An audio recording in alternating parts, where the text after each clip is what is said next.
ህወሓት ጥቃት ተከፈተበት። መቀሌ በድሮን ታመሰች። በሰሜን ኢትዮጵያ ሰማይ ላይ የሚታየው አንጻራዊ ጸጥታ ተገፎ የፌዴራል መንግስት የአየር ኃይል በህወሓት ስትራቴጂካዊ ቦታዎች ላይ ድንገተኛና መጠነ ሰፊ የድሮን ጥቃት መክፈቱን የቀጠናውን ኃይል ሚዛን በአንድ ጀንበር ቀይሮታል። ህወሓት የፕሪቶሪያ ስምምነት በይፋ በመጣስ የፌዴራል መንግስቱን ትዕዛዝ እንደማይቀበል በማወጅ በድብቅ ከተቀበሩበት የወጡ ከባድ መሳሪያዎችን ወደ ድንበር አካባቢዎች ሲያጓጉዝ የነበረበትን መስመር በመንግስት የረቀቁ ድሮኖች የትኩረት ማዕከል ሆነዋል። ንጋት ሳይተካ በጨለማ የታጀቡት እነዚህ የድሮን ጥቃቶች የህወሓትን የከባድ መሳሪያዎች ስብስብና የመገናኛ መስመሮች ኢላማ ያደረጉ ሲሆን የምድር ኃይሉም በከፍተኛ ዝግጅትና በሜካናይዝድ ክፍለ ጦሮቹ ታጅቦ ወደ ትግራይ አዋሳኝ መስመሮች እየገፋ ነው። የፌዴራል መንግስቱን ቁርጠኝነት ያሳያል።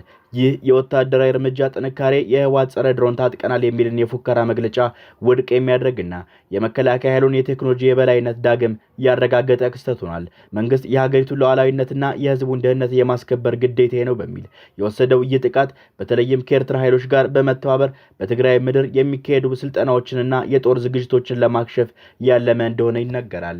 በታሪክ ምጸትና በፖለቲካ ክህደት የታጀበው አዲሱ የሰሜን ትዕይንት ትላንት እንደ እሳትና ጭድ የሚፋጠጡ የነበሩት ህወሓትና የኤርትራው መሪ ኢሳያስ አፈወርቂ በአንድ የጥፋት ስምምነት ላይ አቁሟቸዋል። የትግራይ ህዝብ ገና በትላንቱ የኤርትራ ሰራዊት ወረራ የደረሰበት የጅምላ ጭፍጨፋ፣ የሴቶች መደፈርና የሀብት ዝርፊያ ቁስል ሳይጠገን ዛሬ የህወሓት አመራሮች ከቀድሞ ገዳያቸው ጋር በሚስጥር መመሳጠራቸው በቁስል ላይ እንጨት የመስደድ ያህል የሚሰቀጥጥ ታሪክ ክህደት ሆኗል። በትግራይ ምድር በይፋ ስልጠና የጀመሩት የኤርትራ ጀነራሎች ትላንት ወጣቶችን ሲረሽኑ በነበረበት እጃቸው ዛሬ ለፌዴራል መንግስት አንገዛም ለሚሉ የህወሓት ታጣቂዎች ወታደራዊ ስልትና ስልጠና ሲሰጡ ማየት የክልሉን ፖለቲካዊ ውድቀትና የሞራል ዝቅጠት ቁልጭ አድርጎ ያሳያል። ይህ በሚስጥራዊ ድርድርና በስራ የተሸመነው የህወሓትና የኤርትራ አዲስ የጥፋት ጋብቻ የፕሪቶሪያውን የሰላም ስምምነት በይፋ የቀበረና የኢትዮጵያ ሉዓላዊነት ለባዕድ ኃይል አሳልፎ የሰጠ ድርጊት ነው።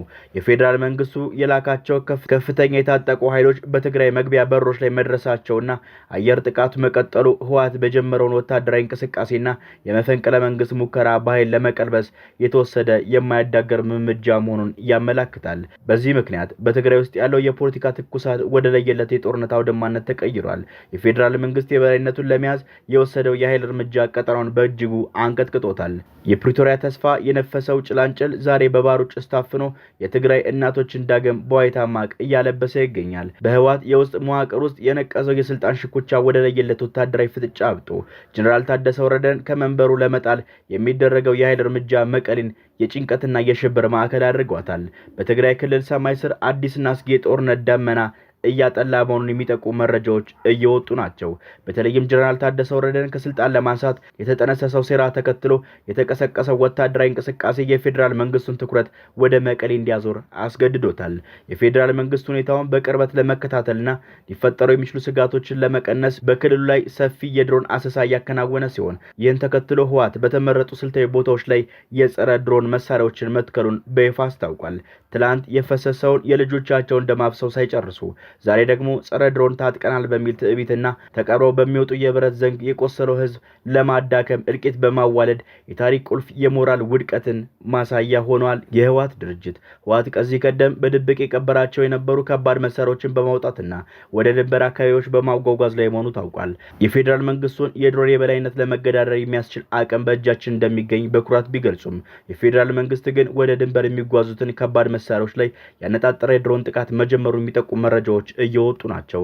ህወሓት ከፌዴራል መንግስቱ የሚወጣን ማንኛውም ትዕዛዝ እንደማይቀበልና ትግራይን በተግባር ከኢትዮጵያ ነጥሎ ለማስተዳደር መወሰኑን መግለጹ ቀጠናው ወደማይታወቅ ጥልቁ ጨለማ ውስጥ እየከተተው ይገኛል። ይህ የሁለቱ ዓመታት ያህል ቆይቶ የነበረው አንጻራዊ ሰላም አደጋ ላይ የሚጥል ክስተት በቀጠናው ዳግም የደም መፍሰስ እንዳይከሰት ከፍተኛ ስጋት የፈጠረ ሲሆን ዓለም አቀፉ ማህበረሰብም ሁኔታውን በጥንቃቄ እየተከታተለው ይገኛል። ያለፈው ጦርነት ውስጥ ገና ሳይደበዝዝ በየመንገዱ የሚታዩት አካል ጎድሎ ወጣቶችና አይነ ስውራን የቀድሞ ጥፋት ህያው ምስክር ሆነው ሳሉ ዛሬም የጥፋት ነጋሪት በልጆቻቸው ጆሮ ስር ይጎስማል።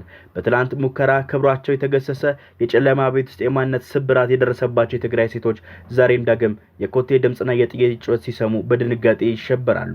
ያ የቆሰለው ትውስታቸው ሳይሽር ሌላ የግፍ ምዕራፍ በደጃፋቸው ላይ ተደቅኗል።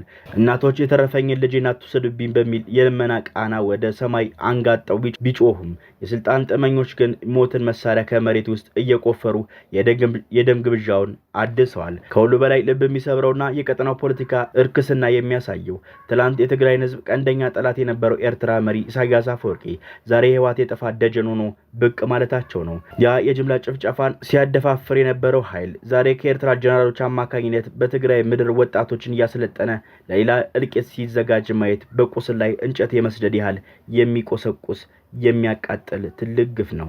የፌዴራል መንግስት ድሮኖች ከላይ እያንዣበቡ ከታች ደግሞ የኤርትራና የህወሓት አዳዲስ የጥፋት ጋብቻ ሲጸና ምስኪኑ ህዝብ በመዶሻና በመጋዝ መሃል እንዳለ ግንድ ሆኗል። ምድሪቱ ደግሞ በደም ልትታጠብ፣ በሴቶች ላይ የደረሰው ሰቆቃ ታሪክ ሊደገም፣ ወጣቶችም ለስልጣን ጥም ሲሉ አካላቸውን ሊገብሩ በገደል አፋፍ ላይ ቆሟል። ይህ ዜና አይደለም። የአንድ ትውልድ ዳግም የመሞትና የመኮላሸት የመሪር ሰቆቃ ዋይታ እንጂ። ይህ እርምጃ የፕሪቶሪያ ሰላም ስምምነት በግልጽ የሚጥስና የክልሉን ሁኔታ ወደ ቀድሞ የለየለት ጦርነት የሚመልስ ሆኖ ተገኝቷል። በመቀሌ ከተማና ከአካባቢው ሽብርን መታመስ እየነገሰ ይገኛል።